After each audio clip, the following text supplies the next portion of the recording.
What is up, my friends? Krissi Chin here, XRN turned serial entrepreneur, ready to share all of my marketing and sales secrets with you that I have learned from growing not only my network marketing business, but also my personally co-owned and operated online business that generates buckets and buckets of money every single day. This episode of Badass is the New Black is a really special one for me. I get to shoot the shit with one of my favorite business owners, Rob Booker. We have completely different audiences, but the cool thing is that we leverage some of the same business tactics to grow massive business. Rob Booker started an online business with only $2,500 in 2003, which turned into $1 million a year business. He built his customer base from podcasting and social media and ended up selling that business in April for 7 figures. And he just finished the launch of a new product that generated $3.6 million. You guys, that is a lot of money for a week. Needless to say, Rob is on fire and really knows his shit about business, or at least he's really good at pretending his way to the top. That's right. You got it. That is accurate. I love it. And so I want to chat. So you're in the finance industry. Yeah. So is kind of a very niche industry, which I think is so crucial to building a massive business. I haven't talked about that with everyone out there, but it's coming. Okay. The riches are in the niches, bitches. That episode is coming. Did you make up that phrase? Is that your phrase? I added the bitches part. That is really awesome. No, everyone says the riches are in the niches. And I was like, well, everybody says that. So I'm just going to add bitches to the end and call it a day.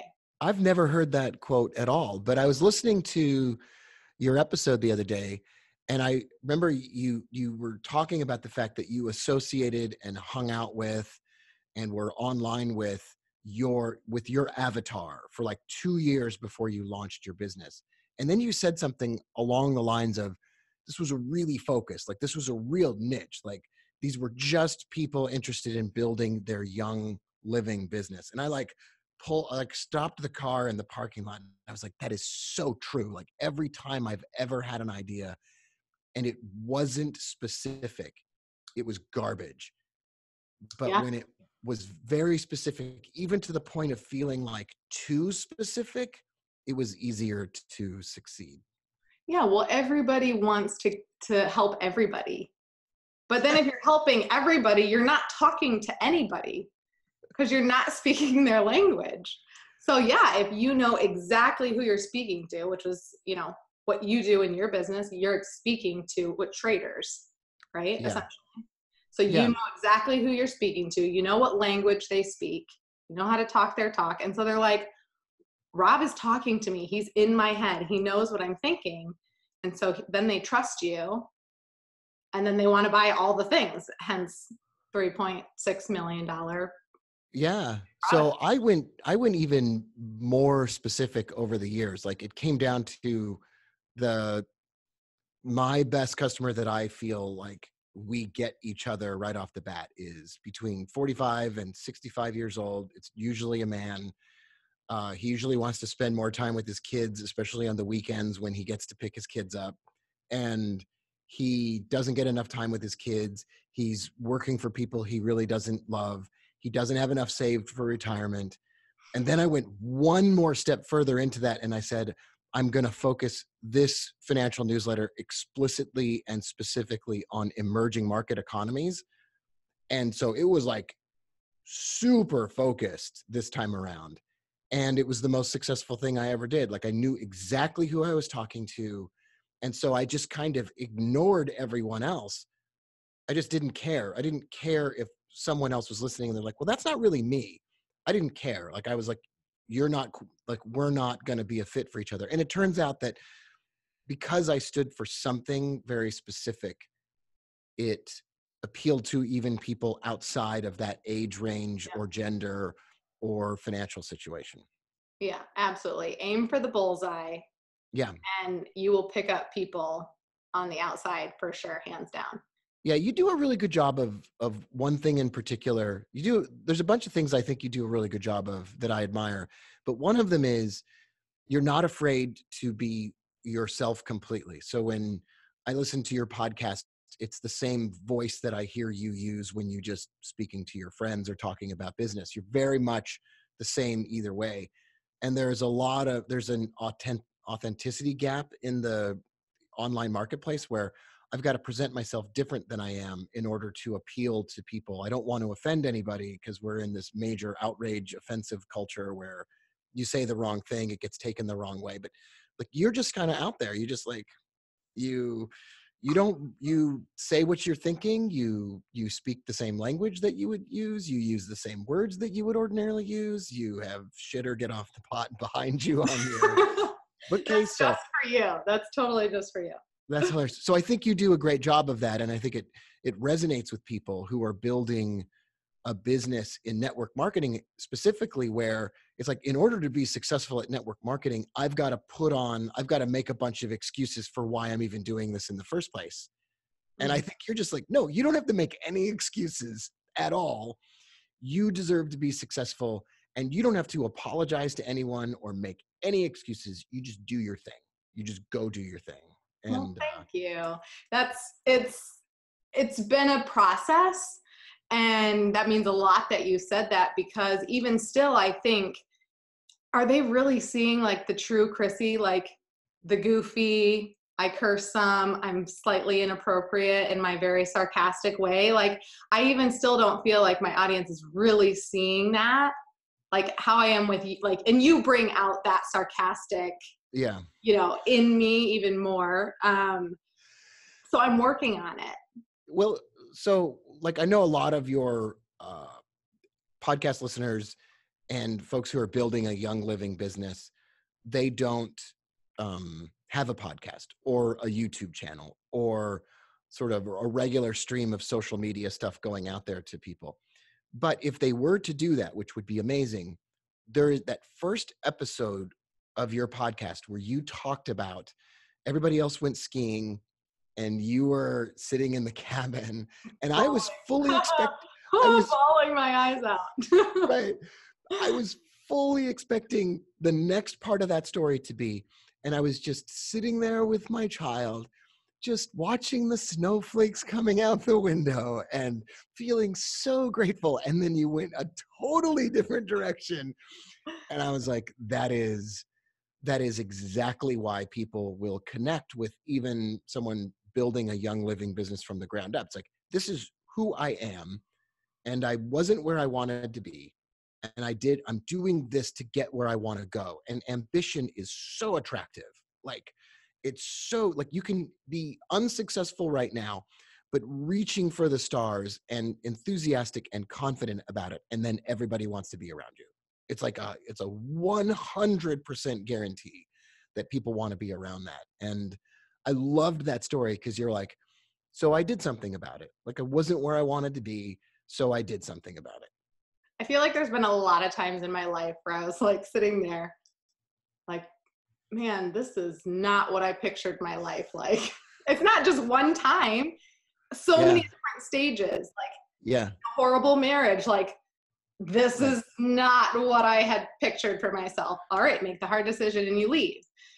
Next, at working as a nurse, laying there after a night shift, looking at the ceiling, be like, oh, this is not what I pictured my life post-college would be after having kids. There's so many different moments in my life where I'm like, this is not what I had pictured. So let's go ahead and change that.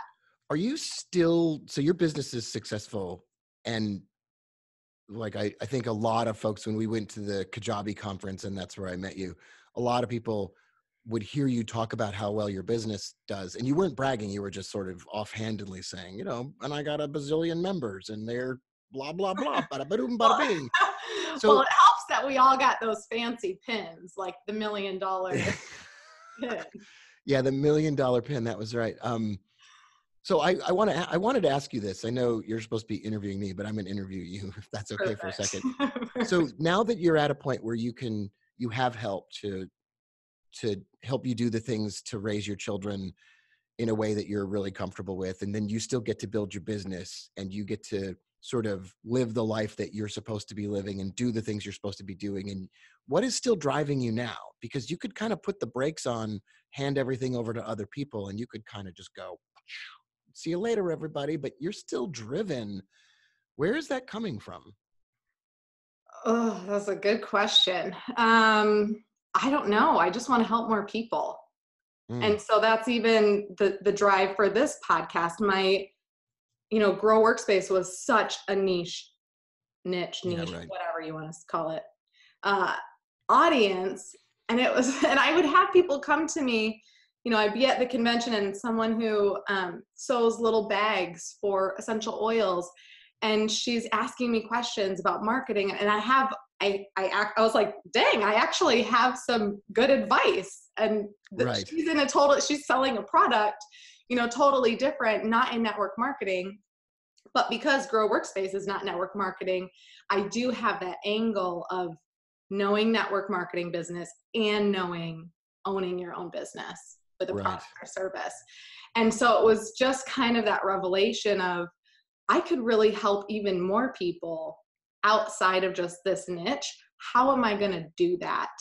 Because that sounds really cool. If I could really help her be successful and live the life she wants to live, I'm going to get emotional about it. Then I want to do that. Wow. And I want a lake house. So You there's want a that. lake house. There's that too. We bought Okay, the boat.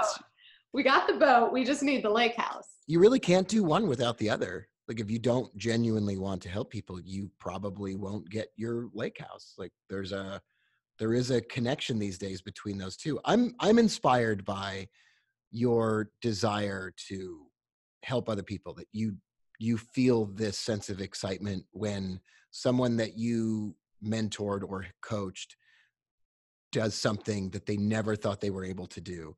It's almost like you get as much or even more satisfaction out of that than they do. And that's that's who you want to work with, because it's not like you're not going to work for free. You have a lot of like $1 million ideas. So you're not going to work for free, but then you truly, once you help somebody, it's almost worth more than the money. That sense of accomplishment is worth as much as the whatever payment you got for helping someone. Yeah. So I just launched, the Krissi Chin website, the whole podcast. So it's kind of like new brand, Right. kind of extending my ability to reach, have my freebie out there where you can get, my 5 simple steps on how I really Grow Workspace to $1 million business. It's super simple to get started. Build your email list to people that will actually buy from you. And I had someone who downloaded it and sent me a message while I was out on the lake on the boat. And she was like, oh my gosh, this is exactly what I needed. I had no idea who really I was supposed to be speaking to. And then, you said whatever in your podcast and gave me that sheet to kind of work through. And I realized I've literally been sitting in front of my people this whole time. And it just hit me on what I needed to do to then connect with them and bring them in. And she, compared me to Lindsay Teague Marino, who's like kind of a big deal, not only in the Young Living community, but just in the Boss Babe world, writing 2 great books and doing all kinds of things. And I was like super giddy about it. I was like, oh my gosh, she compared me to Lindsay Teague Marino. And then I said to my husband, I said, that's really cool that she did that. But what I'm actually more excited about is that I want to help her, take it even further to the next level. And that's what I was super excited about. So your husband's in private equity, right? He's in like investing in and building businesses or whatever. Yeah. Is that similar at all to what you do when you help someone build a business? Are there like concepts that transfer over? I mean, kind of. Well, with a different new business, like you said, I have a lot of ideas. So Yeah, right. things like helping people build their brands. I mean, really, a personal brand is another business. I mean, you sold essentially your personal brand. I did. Which is like, I don't even think people realize that you can build a personal brand and then sell it. Like, just listeners, think about that for a second. Yeah. You could build your personal brand and sell it like a real business. So yeah, I think helping people, well, private equity is, you buy that company or you buy in, you grow it and profit from it. So a little bit, different, and just coaching people. The other company kind of does that. Sure. We partner with people to help them, and we do profit sharing, build their business. But yeah, I mean, I think there's definitely things that overlap. Your best interest is to help grow these people up, Yeah. and if you're And not profit sharing with them, it's just so they can become better, so you can. yeah. And I bet if Michael walks into a company that's being run by complete morons that are spending too much money and have all kinds of like executive perks and overinflated salaries or underperforming locations, I don't even know, but like I imagine that they're very ruthless about shutting that stuff down because it's a numbers game. Like it's you and I are probably in a relationship business where we're building relationships and we're right with our customers. But Michael really has this, I think, really important top level view, which is if it's not running well, you cut off what's not working and you ruthlessly prioritize what you do and you try to extract as much value out of an opportunity. Whereas I think there's a lot of that applies to what you and I do as well. Like I wasted so much time when building my business. Like, oh, I saw Brendan Burchard with a fern in the background. I'm going to get a fern and I'm going to make, what kind of camera does he have? And I got to get that same camera. And I just wasted so much time. And it turned out that a bunch of stuff that mattered was really just numbers. Like, make sure you have a good opportunity, make sure you're talking to the right customer, and once you're talking to the right customer, make sure you make them super happy. And if there's waste or someone that's not working out, you got to let them go. Like those are really difficult things for a solo entrepreneur to do, like Mhm. letting people go and telling some of your customers that they're fired because they don't work out well. And but those are very business like things to do that some of us don't really enjoy very much. Sometimes you have to fire yourself. I am the worst employee I've ever had. Easily. Oh, Yeah, no fire question. yourself and rehire your better self that's not worrying Yeah. about having a fern like Brendan Bouchard. Yeah, over the years I probably have um I started doing everything. That's how I started, just like everybody else does. And then over time had to confront the reality that if I hired somebody and they could only do the job 70% as well as I could, that it was still better than me doing it 100% okay. Like it was better for me to over time do less and less of the things that were not as important and then more and more of the things that only I could do. And Mhm. then until like there was nothing that I was doing except for the stuff that I did better than anybody else in the company. Right. Well, I feel like I've heard you talk about that and comparing like 2xing your business versus 10xing your business and what that Yeah. looks like. Yeah, there's a guy named Dan Sullivan who I've never paid any money to, but he probably changed my life as much or more than anybody else in business. And he is the CEO and founder of Strategic Coach. And he has this video that you can just freely find on YouTube. And it's about the fact that 10xing your business is easier than 2xing your business. So let's say let's say it's a young living person, they're making $1,000 a month. The crazy thing is, if you go to that person and you say, hey, what would you do to double that and get to $2,000? Most people would answer and say, I would do everything I'm doing now, just twice as much. I Mm. would talk to twice as many people. I would make 2 times the number of like cards and, blah, blah, blah. And then what would you do to 10x your business? Most people, it blew my mind. I was like, I can't do 10 times more of everything that I'm doing right now. I will kill myself, which, like I probably got close to killing myself multiple times building my business. Um, so in order to 10x your business, it's almost like you say, I'm going to fire myself from most of the jobs I have. I'm going to just fire myself. Like in building my Young Living business, what I'm best at is the presentation in front of a group of people in my home. So in order to 10x my business, I'm going to fire myself from recruiting all the people to come into my home, from gathering up the material to hand out, from getting the samples ready, from the follow-up conversations. And all I'm going to do is the presentation. And I'm going to take a risk here, and I'm going to recruit other people to work with me on everything else. And it's like, that's really frightening. That's like, I don't know how to do any of that. But that's exactly what happened to me. I watched that video from Dan Sullivan and I was like, oh, I get it. I have to stop doing almost everything that I do. And most of what I do is a giant waste. And I'm killing myself because I'm writing twice as many emails and doing twice as much of blah, blah, blah. And then I just started focusing on just like one or two things. And then 8 months later, I sold my business. So I went from October of 2018, I wanted to quit. I was burned out. I was just going to basically drop the business and just sit around. And I watched that video. And then the next day I stopped doing everything that I wasn't good at. I hired whoever said yes to the job. I'm like, I'll just fire them later. It doesn't, Hired, right.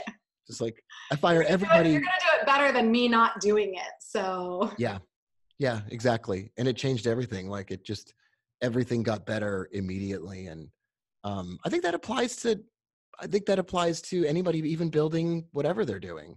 So. Yeah, absolutely. Network marketing, regular business, whatever it is. I think there is a little bit of entrepreneurial guilt sometimes, or like it's your baby. So no matter if your side hustle is network marketing or building something else, having an Etsy shop, or, I don't know, whatever. Yeah. Selling rocks. Yeah. Who knows? There's a little bit of guilt, or like, you're like, this is my baby that I've built up. How am I going to pass this off? How are they going to do it as good as I've done it? A little bit of ego, a little bit of guilt. And that the reality is you can't do all of the things and 10x your business. Yeah. And I've had multiple people I just ran into the girl that does my spray tans whenever I'm going to like go to a wedding or something.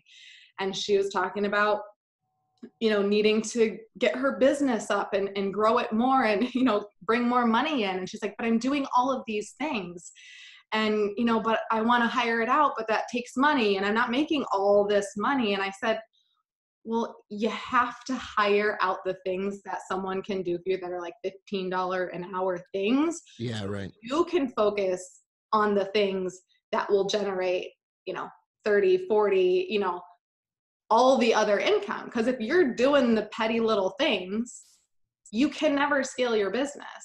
So you have to get out of that mindset. I mean, it does take money to make money. Yeah, that's a frightening thing. For, no reason. It's really scary. That's a frightening thing because we start a side hustle. It doesn't even have to be a lot of money. It's just also trusting other people is really difficult. Trusting someone to get it done and not micromanaging them and not becoming super upset when something doesn't go the way that I wanted it to go. But I'm a terrible communicator. So I'll delegate something and no one will understand what I said. They're like, we don't know. So they'll do it exactly the way they think I said, but it's not, it's not what I envisioned. So. And so then how do you handle that? How do you deal with that? So like a lot of, I would say so I've been in business 20 years. The last year is easily 100 times more successful than all of those other years. I don't even know how it was possible, but we did a year's worth of revenue in one day on August 21st, which is like insane.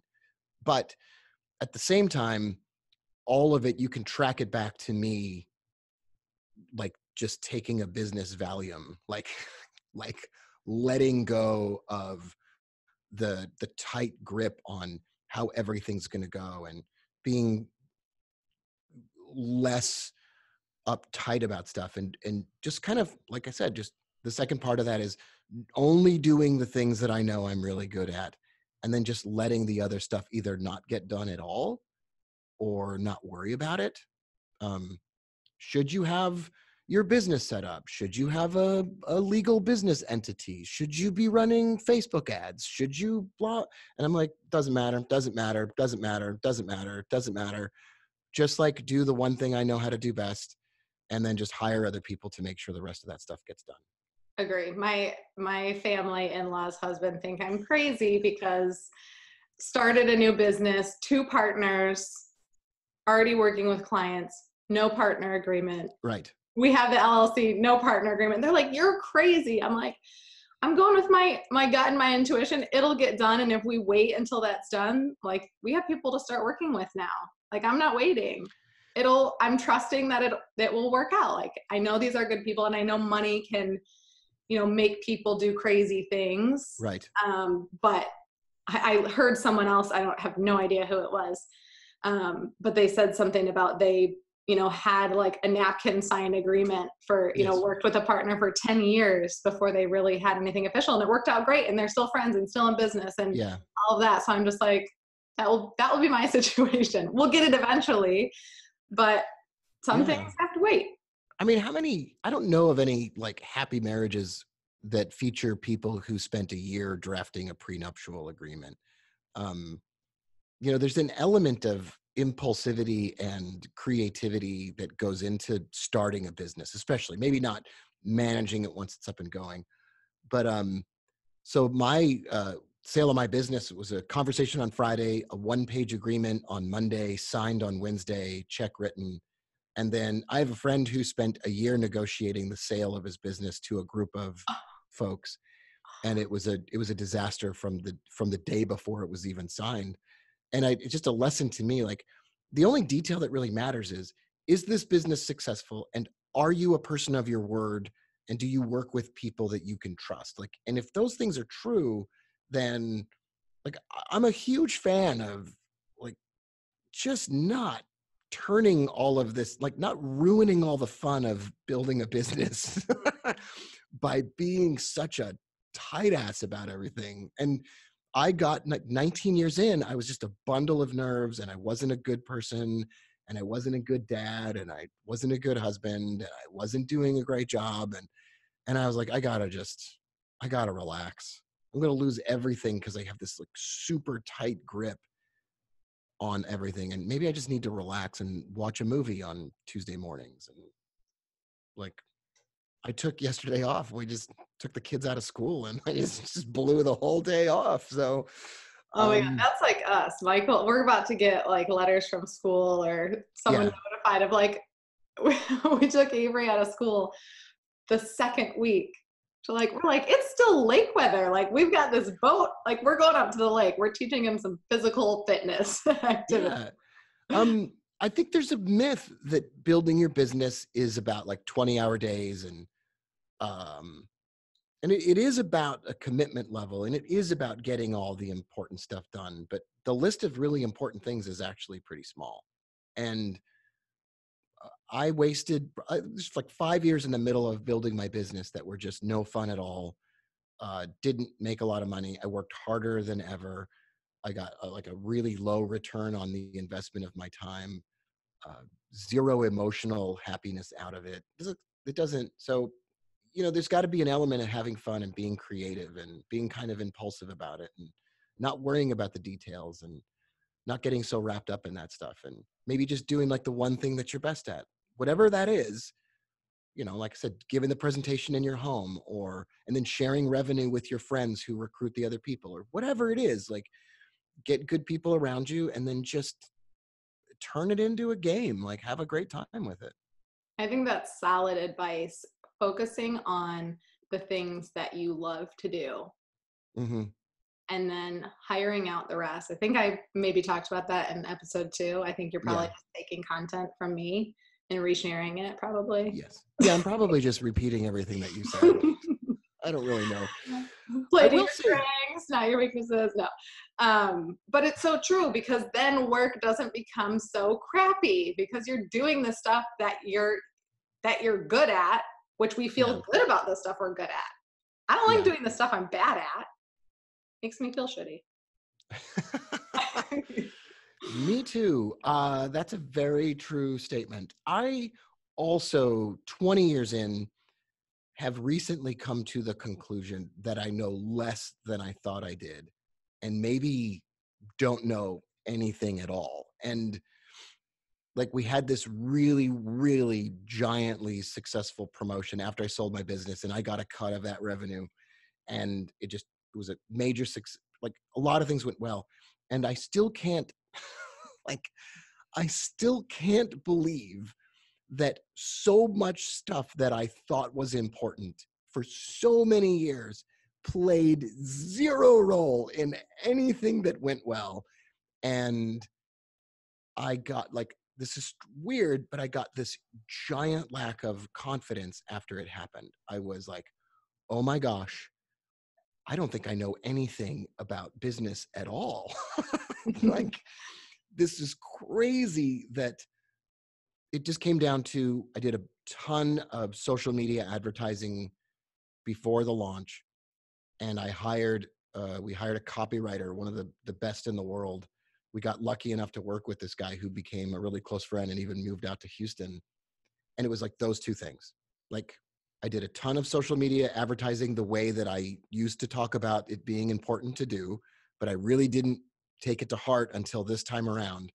And then I turned over the entire sales message to a copywriter. And I was like, so that was it? Like, nothing else mattered except for those things, like building influence and then writing just having a pro write the sales message. And none of the other stuff really, none of the other stuff really mattered. I think So, that's the flip side fear of someone's not going to do it as well as me. The other flip side, you either think that someone's not going to do it as well as me. That's me. me usually. Yeah, me as well, But usually. the other side, which Claire, my younger sister, business partner in Grow Workspace and other companies that will be coming soon, her fear, and I hope she's fine with me sharing this. Hey boo, love you. Her fear is we're going to hire someone and they're going to do it better than me. So that's her fear. Right. I think that's Right. maybe a little bit of what you were feeling that after of like, crap, we hired someone and they did it so well that do I really know what I was doing all that time? Yeah, there was definitely a little bit of that. And then there was a little bit of, I love talking about business with my friends. And suddenly I was like, I don't know anything. All I know that everyone should do is upload your email list into Facebook and then run ads that don't sell anything, but just keep you in front of people. And I was like, that just took 15 seconds to say. I don't have any other, like, there's no other, I don't believe that there is any other important element of anything. Like, that's all I know how to do. And that's all it was. Like, the end of my business advice. That's a very short book. It doesn't take long to share that. There's no business that you can build from that. Like, that's it. Everyone can do it. And it's totally easy. And I can't believe, so I think I'd be thrilled if other people did everything else and better than me. But I was like, man, if we got together with a bunch of business friends, I wouldn't have anything to say anymore. I was like, I don't know. I just ran a bunch of ads of me. I went around for a month and I gave giant tips at restaurants. It doesn't even have anything to do with the financial industry. I just went around making people happy and giving away money. And we did it without filming it at first. And then the guy that follows me around with the camera sometimes, he started filming these things. And then we started uploading them. And then we started running ads, but there was no call to action. There was no go get this free download. Like, we broke all of the rules of digital marketing. Like, we just threw them in the trash. And that's where I feel like, should I have a free offer and a download? I'm like, I don't even think it matters anymore. Like, should I have a tripwire? Doesn't matter anymore. Like, I would make, on a great day, I would make $25,000, which sounds like a lot of money. And I guess it was. I mean, and then we went to $1 million a day. And I was like, wait a minute, there's no tripwire. It goes from no sale, no tripwire, no low cost product into a $1,500 product. And we broke the website. So many people tried to buy it. And I was like, so maybe I don't maybe I don't know if you should have a free download and I think you should just run ads. You should be nice to people. You shouldn't talk about your product all the time. You should not care about that as much. And then you should just make people happy. And then you should just say one day, hey, everybody, we're doing this together. Yeah. And it's really expensive. And I'm going to make, and we've had just a ton of success and everybody's happy. And now, so I feel like, I guess I don't really know anything about business. Like, Well, I think you know a very major secret about business, and you know how to build trust. And that's using Facebook ads as impressions, not conversions. yes. Which is cheaper. This is what I wanted you to talk about because you're the expert, Okay. right? Conversions. Yeah. So tell us a little bit, because my audience is kind of diverse, getting a little bit more diverse. Network marketers, people wanting to build their business online. Doesn't matter what what type of business. This will work for either anyone. The major thing that we talked about in the beginning is having your niche, Yeah. niche, whatever. I think it rhymes with rich. Whatever it is, that very specific person you're talking to. But yeah, so enlighten us a little bit more about, because most people I know in network marketing not doing ads because they've been taught you don't have to use ads, or they think I don't have the money to run ads, so they don't. But I'm a sucker for a Facebook ad. Yeah, me too. So I know that, you don't want to know the weird stuff that I bought. And I just bought this phone stand off of a Facebook ad. So, okay. Does it work well? Yeah. So I got this folding phone, like this phone that folds open and closed. And I was like, it's so, like, if I'm on a plane, I want to just like sit it in front of me. So I'm like, and then I was talking about it. And then of course, Facebook's listening to everything. So they put an ad in front of me so I was like, of course I'm going to buy it. Okay. It starts from this premise that I think I've proven over time, that brand loyalty beats direct response marketing. And what I mean by that is building trust with people will lead to a lifetime of business success that is greater than the success that would come from punching people in the mouth with an offer right off the bat. So traditional digital marketing is all about having a really cool headline and really great copywriting and the right color of your sale button, and looking at your conversion metrics and looking at the amount of money that you make immediately from your Facebook ad and getting a return on that investment and being able to track it. If you go to any digital marketing conference, which I went to a bunch of those, it was all about what are your metrics? What are your conversion rates? And how much does it cost for you to acquire a customer? And what are the conversion rates on your landing page? And how many hits are you having? And blah, blah, blah. And I kind of just threw all of that in the garbage. And I said, I don't know how to do any of that stuff. I'm still behind in high school math. I never caught up. I just left high school, right? Of course, it's just over now. I don't think you need it.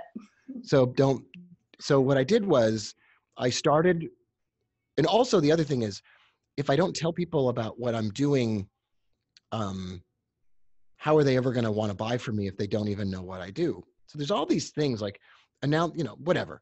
And I didn't know how to do any of it. And I didn't know where, even 17 years in, I didn't even know where to start. And I'm sure we've all felt like that before. Where do I even start? So I backed up all the way. When I get stuck on something, I back up to what I know is true. I will still buy a shirt from a certain company, even in a recession. I will be loyal to a brand no matter what. I will buy Honey Nut Cheerios for my kids. I will not buy the store brand. It just won't matter. And each of us has something like that, where that company or brand has our loyalty forever. But that applies to people as well. I will trust certain people that I know for business advice forever. Even if they start making mistakes, my confirmation bias will just have me trust that person. So I backed up to what I know is true, that once you get a person who is committed to a certain political belief or a certain brand, it's almost impossible to change their mind, even in the face of evidence to the contrary. Then that is a true statement, and it's a very big picture true statement. So I started running Facebook ads where I would um, be my real self. Like uh, I wouldn't even talk about the products. I wouldn't even discuss what I do as the writer of a financial newsletter or a previous manager of money, or I would just like have a conversation with somebody about success or give a huge tip at a restaurant. Or if I were a network marketer with a geographic like area of my neighborhood or my community, I would go like, I would go like, I don't know, change the name of my street. I would get on Facebook and maybe change the name of my street to the name of the network marketing company I work with and say, some people are embarrassed about what they do for a living. You know, I'm super like, I'm going to double down on that. Or whatever it is. And it has to be honest and it has to be blah, blah, blah. But I just started sharing what I stand for, what I'm standing against, and what really riles me up, or what angers me, or what frustrates me, or what kind of, what, like, whatever it is. And it doesn't even deal with my product, but just showing my true life, like documenting, as Gary Vaynerchuk would say, documenting my real life. And I just started spending like $20 a day on stuff like that. And I would just run that ad. If I were a network marketer with a geographic, like my city or whatever, I would just pick people in the age group that I feel like I have the most in common with. And then I would just run the ads to those people and spend $20 a day and get in front of 100, 500, or 1,000 people. And I would just communicate who I am, what I believe in, what I don't believe in. Um, like just basically talk about yourself or whatever it is. And I like what that does is all of a sudden you have a bunch of people that go, oh, I totally like I identify with that. I feel the same way about that stuff, or I think that's garbage. Or what I just did was I started spending just tons and tons of time building those kinds of videos and making those videos, and even with my phone, and just uploading them and then running an ad, like going on Facebook, uploading the video and saying, I want to run this ad to men that are 45 to 65, blah, blah, blah, like that fit this description. And then when I had an email list, I would just upload the email list and just run it on Facebook to people who look like my email list. And then I just got this giant, like gigantic following of people who we think and act alike. Mm-hmm. And then every once in a while I would say, hey, I have a product. Like I have a thing that I'm doing and it's not cheap. I'm not doing a tripwire or a free download or whatever. I just would give stuff away for free with no requirement of anything for a long time. And then every once in a while I'd say I have something for sale and it's really expensive and it's not for everyone and you probably won't even want it. And like Right just there. That's like psychology 101.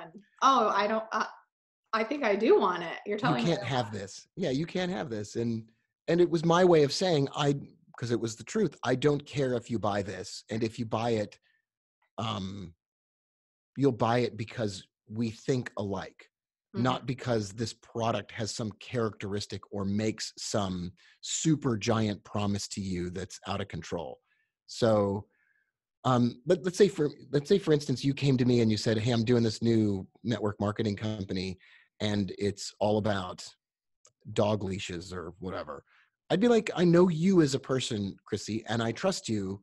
I want to be involved in stuff that you do.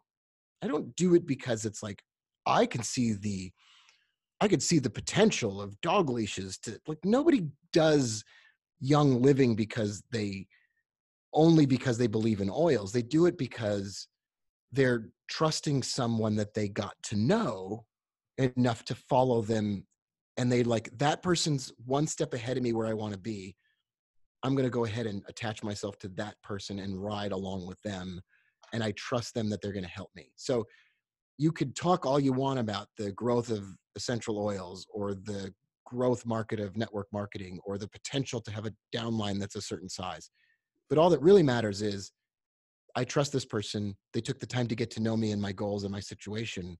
I know that they genuinely care about me. I know they're going to help me and I want to get to where they are. So I'm going to go ahead and do it. And Mm-hmm. it doesn't really in the end matter what it is. And that just turned out to be true for me. It's how I sold my business. It's how I sold the most recent product. We didn't even talk about the product. And then we didn't even talk about the product. We built an email list. We didn't talk about what the product was. And then we just said, go watch this video about the product. And I said, hey, you follow me because of whatever. I'm about to punch you in the mouth with a sales pitch. And here we go. And then with that copywriter, I just punched him in the mouth with the sales pitch. And then a bunch of people bought it. So it'd be like, make friends, build relationships of trust, run ads that build that trust, that show who you are, that show you what you stand for, that are not trying to brag about your lifestyle, that truly communicate who you are and what's important to you. Interview someone that's successful, but don't even say what you guys do. Sit next to a person who's in your downline, like blah, blah, blah. And then say, hey, listen, if you want to come over, I'm going to do a presentation. And just so you know, it's probably not for you, but it's going to be a pitch to start a business with me. Like, just be super upfront about it. And and it's one of those times where if I didn't tell you what it was about, you would feel uncomfortable, but I'm going to tell you everything before you even show up.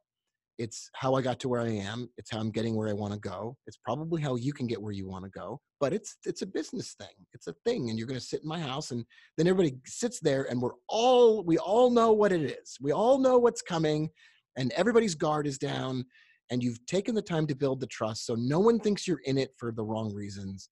And then you just go ahead and you just punch them in. You just go, listen, it's the greatest opportunity ever. This is the most significant thing that ever happened. You have to do it right now. And then you have permission in that moment to really go hard on that sales pitch because you've built that trust.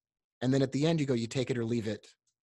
I'm cool if you don't. It won't change my life one way or the other, but it probably will change yours. Mm-hmm. Who wants to come with me? I love that line. Like, who wants to come with me? Who wants to do this? I'll be the leader.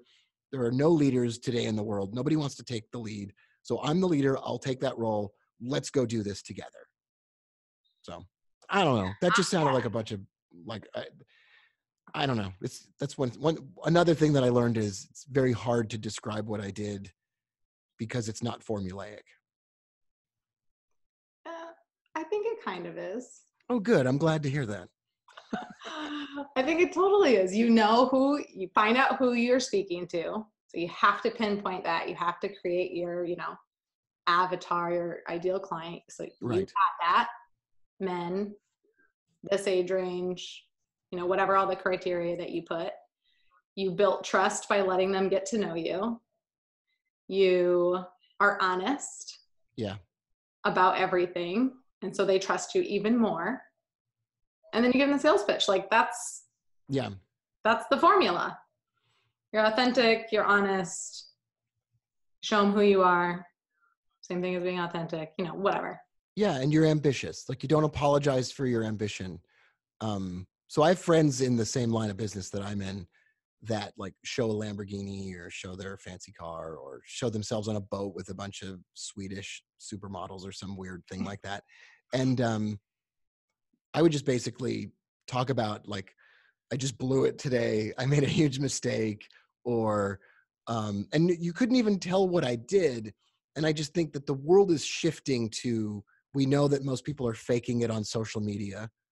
So just tell them, I would just say things to people like, I'm going to come out with a product at the end of the month and I'm afraid that no one will buy it. So all month long, I'm just going to do cool things for you and other people.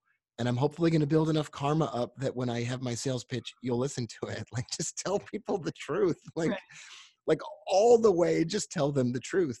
I did one video where I was like putting my pants on, like I was just getting ready in the morning and I was just putting my pants on. And I was like, I just totally blew it yesterday. And here's like what's going on and blah, blah, blah. And I'm just like inviting people in to see what I'm really up to and what life is really like and what gets me upset and what angers me. And it's really like, the reason I think it's hard to explain is because the question is like, when do I start talking about my product, or when do I tell them about my free download, or how does that person ever become a customer? And it's like, if your first concern is how long it's going to take to make that person a customer, you belong at a digital marketing conference with a bunch of weird, sweaty 40-year-old men who are super creepy. Like, that's where you belong.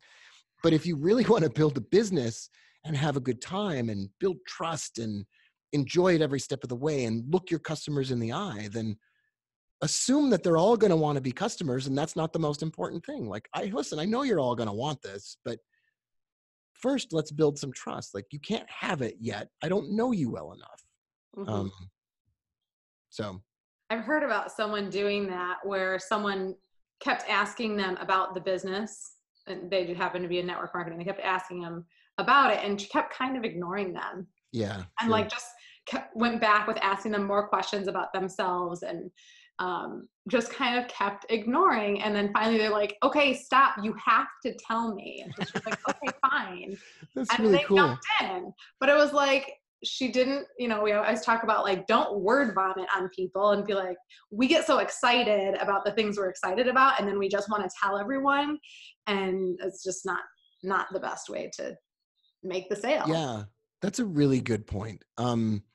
I like to use, like, there's two other examples when using social media. So let's say someone's out there listening, they've never done it before, and they're like, do I use YouTube? Do I use Facebook? Do I use podcasting? So you just use Facebook because you can advertise on Facebook for really cheap and it's really easy.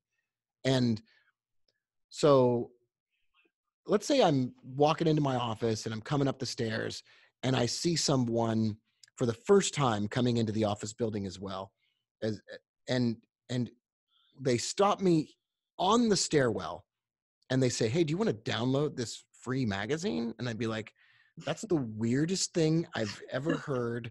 I don't know you. And he's like, and I promise you that it will have results instantaneously. And it's like, that is the weirdest thing ever. And of course, like, if that person did that to a million people every day, some people would say yes.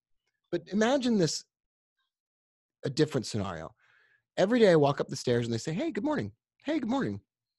Hey, what's going on, man? Oh, Lou. Hey, dude. I love those shoes, or whatever. And they just like said, hey, whatever. And they were happy. And I saw them every day for like 2 weeks. And I saw them maybe having a conversation on the stairwell, arguing on the phone, and explaining that they weren't going to tolerate that from this person. And they stood for something, and then they hung up the phone angrily. And then the next day you could see them on the phone. And I actually did a bunch of videos where I was just on the phone, and that was the whole video, where I was just on the phone having a good conversation with a friend. And you couldn't hear what they said. So we just ended up putting in the video, like, quack, quack, quack, quack, quack, like squawking, because you couldn't end up hearing them. And it was one of the best videos I did. And it was just me having this conversation where I was super encouraging to a friend on the phone. And so let's say you saw that person in the stairwell and you saw them encourage a friend, you saw them high-fiving someone, and you're like, wow, this person is like, I feel like I've seen this person every day. And then you were riding up the elevator with that person and they said, oh, I noticed you were in the financial industry and I had this copy of Forbes, which has this article that I thought was amazing about Warren Buffett. I got it for you. And then they just handed it to you. It wouldn't feel weird because I saw them every day for 2 weeks. Like, it suddenly doesn't seem creepy and weird if you do it that way. And then I would say thank you. And the law of reciprocation would state that I probably should give something back, like, or the next time they ask me something. And what we're doing is we're really just getting to know each other and we're building a relationship of trust. So the same thing happens online. I'll be in front of people for 2 or 3 weeks. You'll see a video of me talking on the phone or doing something or giving a $400 tip at McDonald's and they're not allowed to take it. And then the manager comes out and there's like a big thing. And I'm embarrassed because I'm super not an extroverted person in public. And I'm embarrassed and they're embarrassed and no one knows what to do. And it's really uncomfortable. But you see me for 2 weeks and you're like, what does this guy even do for a living? And then like 2 or 3 weeks into it, I say, hey, I write a financial newsletter and there's going to be a video this Friday that comes out about it. You're probably not going to want to watch it because I literally say the craziest salesy things that you've ever heard come out of anyone's mouth. And then at the end of it, I urgently require you to sign up for it. So you probably don't even want to watch it. But if that's something you're interested in, go ahead and take a look at it. It's so much easier at that point. And that's what I built my whole business on. So if I were a network marketer, I would be running $20 a day of ads like that, getting in front of people.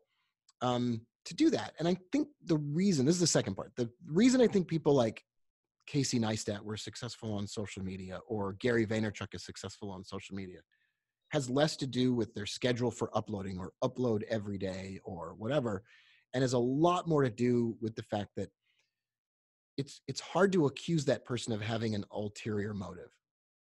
You can't accuse that person of having an ulterior motive. They just look like they're just being themselves. Mm-hmm. Like crazy salesperson, hardcore hustle person.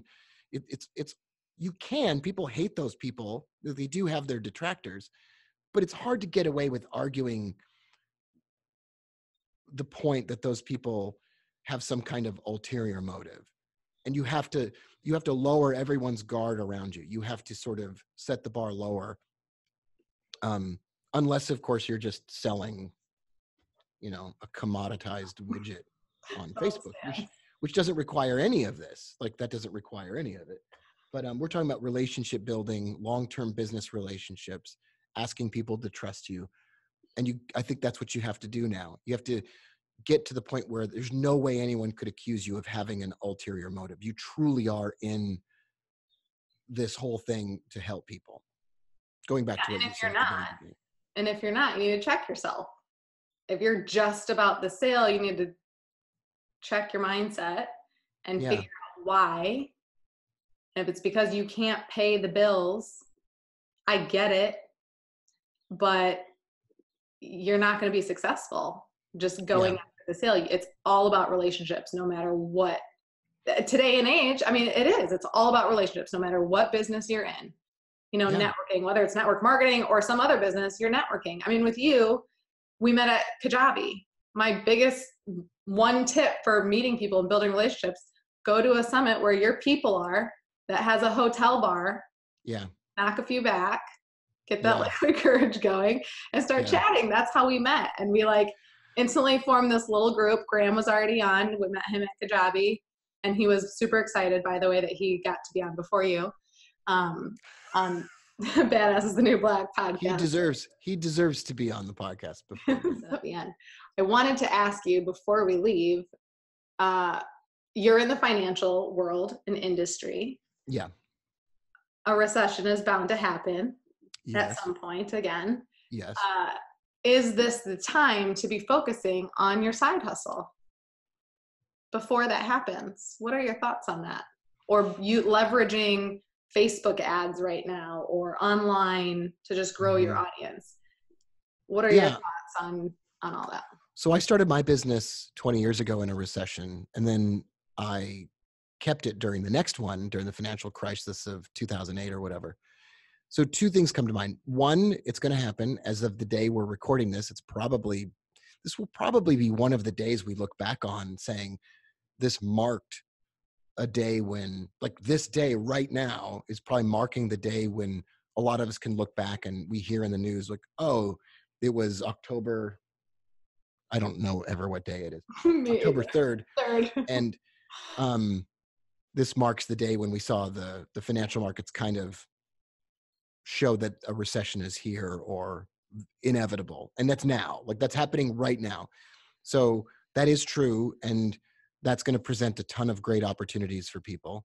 But the second part of that is it means like if you're getting a paycheck from a company that tends to give you paychecks on time, don't quit that. Like even if you hate everyone that works there, or if Steve in accounting is super creepy and walks by your cubicle every day and kind of gives you this weird look, like don't quit that job. Like get Steve fired, like definitely write up a complaint on that weirdo, but don't quit your job because it's gonna get really bad. Like maybe as bad as it was the last time around when a lot of people lost their jobs. And that means that your paycheck is more important than it ever was. It presents this opportunity, especially to people who help others grow a business, like network marketers, because it is a perfect it is a great time to have a side hustle helping people produce additional income. We are about to enter this golden age of opportunity where other people are so stressed out that they can't focus on doing that. So there will be a limited number of people you can trust that offer you the chance to build a side hustle that makes extra money. And there is going to be this giant opportunity to genuinely help other people do that. And the second one, for just me, I'm just going to buy property or car washes or storage facilities, or I'm going to buy a lot of I'm like saving all of my money right now, because in 2020, I'm going to buy a bunch of stuff like good companies whose stock price has fallen, or, properties because the real estate market maybe takes a dip. So it's going to be this can either be the worst time of one's life or it can be the best time. And I think it's going to be the best. Yeah. Be opportunistic. Yeah. Like, I think the Kajabi conference next year won't be as well attended because there won't be as many people making an investment and starting their own business, which by definition shows you that a ton of people are going to be retreating and hiding, and it's going to open an opportunity for anybody that isn't afraid to go ahead and do it. So to step out. Cool. I love it. And network marketing is such a, low entry point. Yeah. Right. That you don't have to have $10,000 to get it started. So I think no matter, what product you find yourself loving and being able to talk and share about, it's definitely one of those businesses that doesn't take much, and online products, courses, coaching, any of that. I mean, you have to pay for your website. We use Kajabi for, course stuff. Your time. That's what you're spending. Right. A lot of your time, but you don't need $10,000. You don't need $5,000. You don't even need $1,000 to really get started. And so if you can be opportunistic with that stuff and not be too scared to just go for it and forget about all the things you don't know and just start where you do know, like you said, go back to what you know is true and just start there, you're going to crush it. So shit or get off the pot comes full circle. Now is the time. If you're watching this on YouTube, you can see the letterboard behind me that says the lovely backward. It says it backwards. No, it's I think I need to. No, for me it's correctly. It shows. Oh, it is. Yeah. Oh, okay. Perfect. I was going to say the genius would be the person that comes up with the backwards letters. So you could put it on there. So when you're using a camera that doesn't reverse it, it actually says what you want it to say. That's a great idea. Awesome. Well, this was awesome. Thank you so much. Thanks for having me on. I really appreciate it. Y'all, isn't Rob just absolutely the best? He complimented me on my authenticity, but I want to throw it right back at him and compliment him on his, because he literally shows up rain or shine, no matter who you are, where you are, as Rob Booker. He's not trying to impress anybody. He's probably actually trying to unimpress you when you talk to him or when you hear from him. But his advice and knowledge is legit. And I can't wait for you to follow him more. You can hop over to his Instagram, Rob Booker, and check him out there. I love his new brand, Simple Branding. So you can find him on Facebook. Go track down his website and just follow him in all the spaces and places. Until next week, take our advice. The motto and theme for this episode was shit or get off the pot. And so take a little bit of what we talked about today and put it into action in your business. Until next week, send me your questions. Hop over to Instagram, tag me on your Instagram, slide into my DM, send me a PM on Facebook, wherever. I want to know what your questions are. Maybe something that came up during this episode, maybe something from another episode.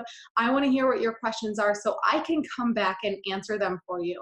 If you're listening on the podcast, you can always send me a quick little voice message and you might even appear on the show. So until next week, we'll see you later. Bye.